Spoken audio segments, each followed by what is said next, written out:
Is the wood not quite so rigid as it used to be? Well, someone's posted exactly how to fix that on Quora. 15 hacks to get your testosterone boosted sleep tonight. Let's take a look. Right, so we've got a post here from Yahiya Ali. We've got a picture of a random guy holding a baby fox. I guess having a baby fox has something to do with getting some good sleep. So high testosterone is a cheat code for men, but poor sleep quality is destroying your T levels.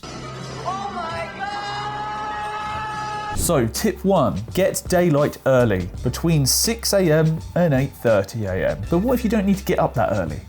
Go back to sleep. No screens 90 minutes before bed. I mean, that makes sense, staring at the screen. Hello.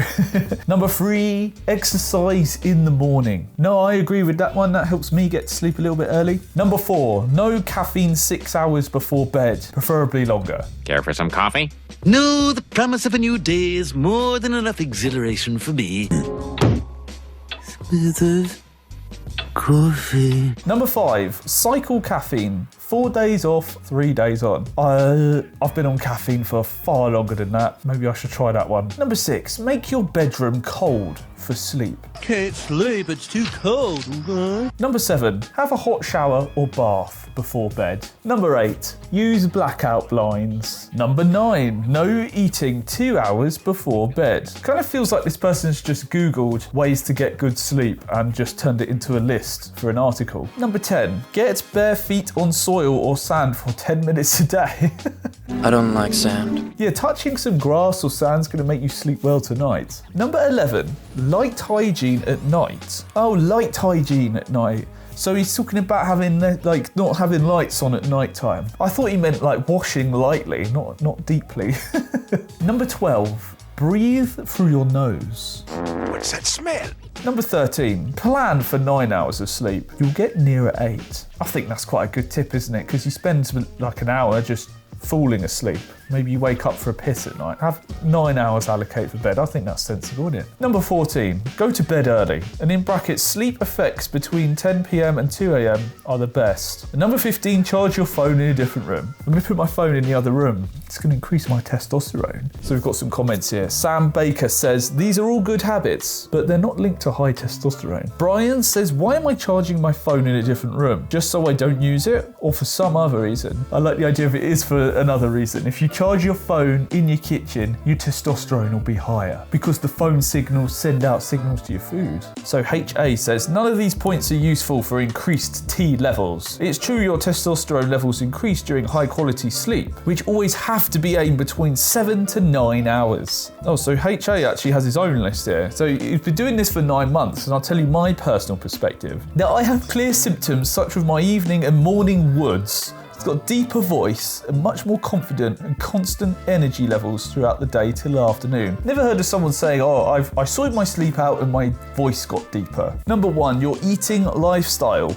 Meat, red, birds, fish. Only 100% butter. Cooking food with butter or ghee. Never cooked anything with ghee before. 7 to 10 eggs per day. Oh my God, I wouldn't be able to go to the bathroom if I had that. Nuts, veggies, fruits, that's it. So that sounds good, yeah? What's next? So number 2 is eat 3 hours before bed. Not 2, 3. Number 3 is exercise 5 days a week. Number 4, ice cold showers every day. I'll tell you what, you can get lost with that one. Number 5, meditate. Number 6, gratitude. Thank you for these high testosterone levels. Number 7, walk around with a mindset / intention that you're increasing your levels. So just walk around the street and say to yourself, my testosterone levels are increasing right now. Number 8, avoid sugar, soya, trans fat, and soda. Number 9, just sunlight. We're not saying to go out into sunlight, just sunlight. Number 10, fucking sleep.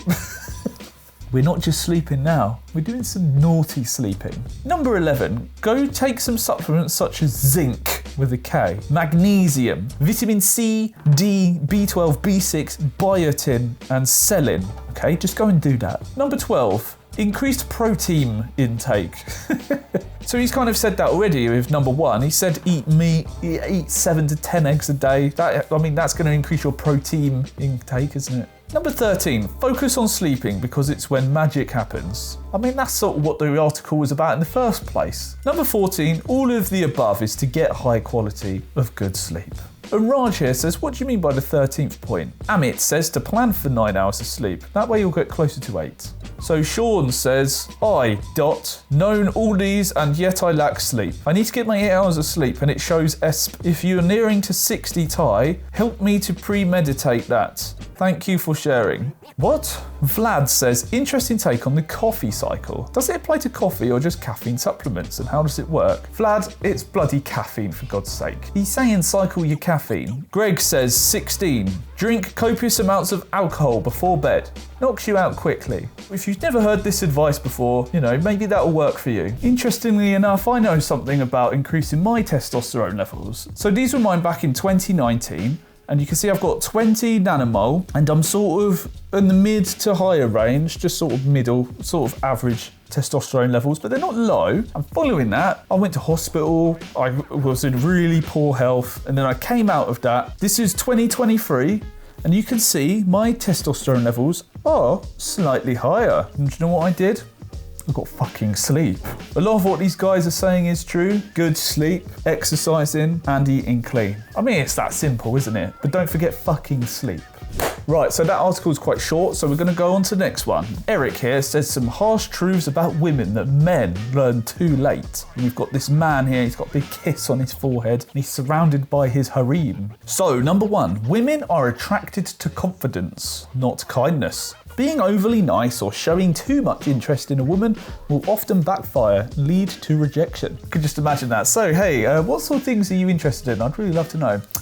Get out my face. Number 2, women biologically despise weakness in men. When you cry in front of a woman, it triggers her brain to see you as an unfit leader for her and her offspring. Number 3, women are hypergamous. This means a woman typically looks for a man who is physically stronger than her, earns more money, and has better leadership qualities. Number 4, women test men to determine if they are worth committing to. Sadly, most guys aren't even aware of these tests and frequently fail them because they don't understand what's going on. How am I supposed to revise for a test that I've been told's happening? Number 5, women don't want equality in dating and relationships. Even though they earn more than you, they will still expect you to pay the lion's share of the bills. Number 6, women can smell a fake nice guy from a mile away and often friend zone them while going out with a bad boy who displays masculine traits. Number 7, if you let a woman disrespect you once, you've opened the door for her to keep disrespecting you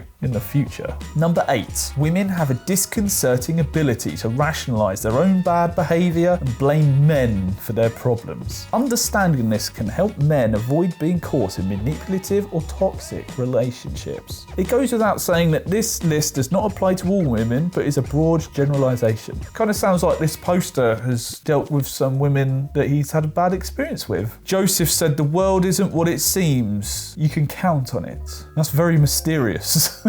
And then he also says, I will add, this is all true. Women bless their crazy hearts as much as I would like to say something negative about it. They're mentally fickle.